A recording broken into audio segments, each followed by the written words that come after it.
नमस्कार प्रिय विद्यार्थियों, वीके नॉलेज इलेक्ट्रिकल में आप सभी का स्वागत है। दोस्तों 20 दिसंबर 2021 को ITI electrician second year trade theory का पेपर हो चुका है और आज की इस वीडियो में हम मॉर्निंग शिफ्ट में जो सीबीटी एग्ज़ाम हुआ था उसमें पूछे गए कुछ प्रश्नों पर आपके साथ चर्चा करेंगे। सुबह 9 बजे से 11 बजे तक वाली जो शिफ्ट थी उस शिफ्ट का ये क्वेश्चन पेपर है। जैसा कि आप सभी जानते हैं ये सीबीटी एग्ज़ाम पेपर है, यानी ऑनलाइन पेपर हुए हैं। स्टूडेंट्स को जितने याद रहते हैं उतने क्वेश्चन हमारे तक पहुंचाए जाते हैं। जितने भी क्वेश्चन मिले हैं उन पर आपके साथ चर्चा करेंगे। वीडियो को कंप्लीट लास्ट तक आप ज़रूर देखना। यदि आपका पेपर नहीं हुआ तो क्वेश्चनों को ज़रूर देखें। हम ये भी बताएंगे कहाँ से क्वेश्चन आ रहे हैं और किस तरह के आ रहे हैं, ताकि आपको अपने पेपर के लिए कुछ हेल्प मिल सके। और पूरा वीडियो कंप्लीट मेरे साथ लास्ट तक देखें। अपने दोस्तों को शेयर करें ताकि वो भी इस वीडियो को देख सकें, अपनी तैयारी कर सकें जिनका पेपर अभी तक नहीं हुआ। आपने यदि अभी तक हमारा चैनल सब्सक्राइब नहीं किया तो चैनल सब्सक्राइब ज़रूर कर लें। चैनल पर काफ़ी चीज़ें हमने पहले भी अपलोड कर रखी है। दोस्तों जिस तरह से बच्चे ने स्क्रीनशॉट सेंड किए थे उसी तरह से मैंने यहाँ पर पुटअप कर लिया है और सेम क्वेश्चन वहीं से जो उस तरह के दिए थे मैं आपको एक्सप्लेन कर दूँगा। क्वेश्चन क्या पूछ रहा था हम उस पर चर्चा कर लेंगे और सही उत्तर क्या है हमें मेन उसी चीज़ का है। हमें बस यही ध्यान रखना है कि इसका आंसर क्या आना था। तो देखो एक क्वेश्चन पूछा कि सिंगल फेज इस मोटर का नाम क्या है। ठीक है, डायग्राम दिया हुआ था। अब देखो अगर आप ध्यान से इस डायग्राम को देखें ना तो रनिंग वाइंडिंग U1 U2 सिरे है, Z1 Z2 स्टार्टिंग वाइंडिंग के सिरे है और ये देखो एक कैपेसिटर जो है वो स्थायी रूप से लगा हुआ है। परमानेंट क्यों कनेक्ट है? क्योंकि इसमें कहीं पर सेंट्रीफ्यूगल स्विच से दिया ही नहीं है, इसलिए ये परमानेंट कैपेसिटर मोटर है। आपको इसका ए ऑप्शन जो है वो सही करना था। दोस्तों यदि एनालिसिस के तौर पर मैं आपको बताऊं तो पूरा पेपर जो है वो लगभग निम्मी की जो असाइनमेंट है उसी में से दिया जा रहा है। इसलिए आप असाइनमेंट्स के सभी क्वेश्चन को पढ़ करके जाएं। कौन सा क्वेश्चन आया या नहीं आया इसके भरोसे ना रहे और जितना हो सकता है सभी क्वेश्चंस को आप पढ़ करके जाएं, ताकि कोई भी क्वेश्चन आ जाए आप उसका उत्तर सही कर पाएँ। तो इस क्वेश्चन का आंसर आपको ए कर देना है। और आगे दोस्तों सवाल पूछा स्प्लिट फेज मोटर का कार्यकारी सिद्धांत। तो ये मैं बता चुका हूँ, पिछली बार भी पेपर में आया था। वैसे तो इसके फैराडे का विद्युत चुम्बकीय प्रेरण होता है, लेकिन आपको ए उत्तर के साथ जाना है क्योंकि असाइनमेंट में इसका आंसर ए दिया हुआ है और निम्मी जो है वो फिर असाइनमेंट के क्वेश्चन को ही सही मानता है। तो सिंगल फेज इंडक्शन मोटर का कार्यकारी सिद्धांत का क्वेश्चन आया। वर्किंग प्रिंसिपल पूछा है तो आपको ए उत्तर करना है। लेंज का नियम इसमें आपका सही उत्तर हो जाएगा। और ट्रांसमिशन लाइन वाले में से पूछ रहे हैं तो देखो ये मैंने पहले ही बता दिया था मोस्ट इम्पोर्टेंट क्वेश्चंस में। वैसे दोस्तों मैंने लगभग 4 से 5 वीडियो अपलोड की थी, मोस्ट इम्पोर्टेंट क्वेश्चन बताए थे और लगभग क्वेश्चन जो है वो उन्हीं में से आ रहे हैं। तो ये सेकल इंसुलेटर है, इसका डी उत्तर करना है आपको। और दूसरा इंसुलेटर ये भी है तो ये भी सेकल इंसुलेटर ही है। तो मैंने दोनों आपको बता दिए थे, उसमें से आपको करना है, ठीक है ना। इसका डी उत्तर है। और ये जो इंसुलेटर है ये आपका सस्पेंशन इंसुलेटर है। दूसरा वाला जो है एक सेकल है एक सस्पेंशन है। आपका ऑप्शन जो है वो दोनों का डी है, इसमें भी डी रहेगा और वो जो आपका सेकल इंसुलेटर है इसका भी डी रहेगा। और दोनों में से हो सकता है कोई एक क्वेश्चन भी हो, लेकिन वो आपको ध्यान रखना है, ठीक है। और इंडक्शन मोटर का कार्यकारी सिद्धांत है सिंगल फेज़ का, तो ये तो क्वेश्चन हो ही चुका है। और कौन सी मोटर आपको चित्र में दर्शाई गई है तो वो मैंने बता ही दिया था। परमानेंट कैपेसिटर मोटर जो है वो दर्शाई थी अपने को, ठीक है। और उसके बाद में डीसी मोटर का पूछा है। देखो करंट की डायरेक्शन के लिए पूछा है, ध्यान रखना।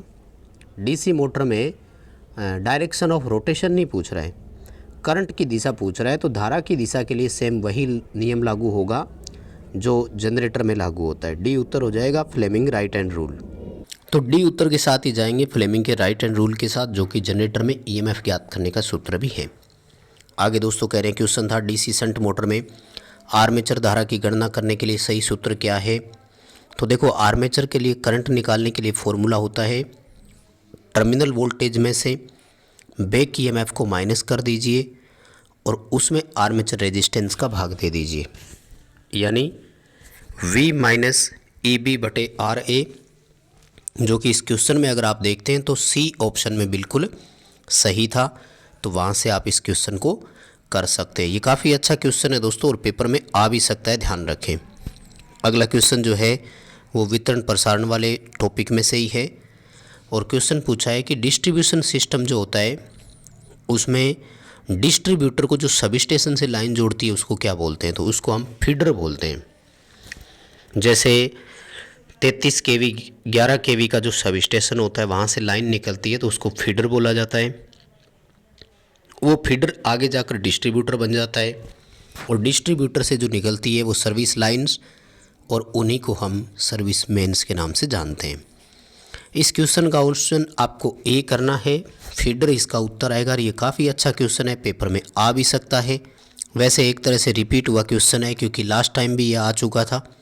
और आगे देखो, इंडियन इलेक्ट्रिसिटी रूल के अनुसार मध्यम वोल्टेज की जो इंस्टॉलेशन है उनमें इंसुलेशन प्रतिरोध का मान कितना, तो 1 मेगा ओम से अधिक होना चाहिए। करवा दिया था मैंने आपको पहले भी, ये तो वैसे ही इम्पोर्टेंट क्वेश्चन है तो मैंने आपको पहले उसमें भी बता दिया था। आगे कहते हैं कि ये पूछा डीसी जनरेटर के इस भाग का नाम क्या है। जनरेटर का पार्ट हमें दिखाया था। अगर देखो पार्ट को आप ध्यान से देखते हैं, स्टेटर, पोल कोर, पोल सी और योक, तो योक या फ्रेम होता है। कैसे? क्योंकि ये मशीन का संपूर्ण बाहरी भाग है। स्टेटर जो है वो इसके अंदर होता और उसमें कोर स्लॉट कटी रहती। पोल कोर की संरचना इस तरह से होती, पोल फेस बोल सकते हो आप इसको। ये आई बोल्ट है, ये टर्मिनल प्लेट है और ये इसके फाउंडेशन हो गए या फाउंडेशन बोल्ट बोल सकते हो। योक या फ्रेम है। डी उत्तर आपको इसका सही करना था और अच्छा क्वेश्चन है, शायद आपने कर भी दिया होगा, सही हुआ होगा आपका। लेकिन जिनका पेपर नहीं हुआ वो ध्यान से समझ लेवे कि निम्न असाइनमेंट में से आ रहा है, असाइनमेंट पढ़कर आप ज़रूर जाएं। टॉप क्वेश्चन पर 5 वीडियो मैंने दिए हुए, प्लेलिस्ट का लिंक इस वीडियो के डिस्क्रिप्शन में है, आप वहां जाकर भी देख सकते हैं। आगे देखो, पूछा कि पैनल बोर्ड में कौन सी असेंबली है जो हमें अवॉइड करनी चाहिए या बचा जाता है, जो है ना पैनल बोर्ड में जिसका उपयोग हम नहीं कर सकते, वो कौन कौन सा नहीं है। इसमें पैनल बोर्ड असेंबली में किस उपकरण से बचा जाता है, यानी यूँ पूछ रहा है जनरली कि पैनल बोर्ड में कौन सी असेंबली जो है वो निम्न में से ऐसी है जिसको हम नहीं लगाते हैं, है ना। तो इसका जो है आंसर आपको ए करना है। सेंसर जो है ये पैनल बोर्ड असेंबली में नहीं होता। बाकी देखो, इंडिकेटिंग लैंप होगा पैनल में, आपको पोजीशन बताएगा, स्विच भी होगा सप्लाई ऑन ऑफ करने के लिए, पुश बटन भी होगा। ये ऑप्शन रहेगा। सेंसर जो होते हैं ये इक्विपमेंट में लगते हैं जहाँ हमारा इक्विपमेंट लगा रहता है। आगे देखिए, क्वेश्चन पूछ रहा है कि एक्स के द्वारा चिन्हित भाग का नाम क्या है। तो देखो, ये कंट्रोल सर्किट आपको दिखाया है, एनवीसी है, इसको यहाँ से न्यूट्रल दे दिया, यहाँ से फेज दे दिया। Overload relay, NC push button, NO push button के थ्रू दिया है। तो ये जो है ये ऑक्सिलरी एनओ कॉन्टेक्ट होता है जो स्टार्ट कमांड छोड़ देने के बाद एनवीसी को सप्लाई देता रहता है लगातार। सहायक संपर्क बोलते हैं इसको, आपको इसका डी उत्तर सही करना है। ऑक्सिलरी कॉन्टेक्ट बोलते हैं इसको इंग्लिश में। सेम क्वेश्चन ये भी है, तो दोनों में से कोई एक आया है, कहने का मतलब ये भी ऑक्सिलरी कॉन्टेक्ट ही है, ठीक है ना। यहाँ भी इस एक्स का ही पूछा है, देखो स्टार्ट बटन के समांतर में लगाया हुआ है। कोई भी हो, दोनों का आंसर आपका ऑक्सिलरी बटन ही आएगा, बस इतना ध्यान रखना। इसमें सी ऑप्शन में दिया हुआ है और यहाँ पर ऑक्सिलरी जो है आपको डी ऑप्शन में दिया हुआ है।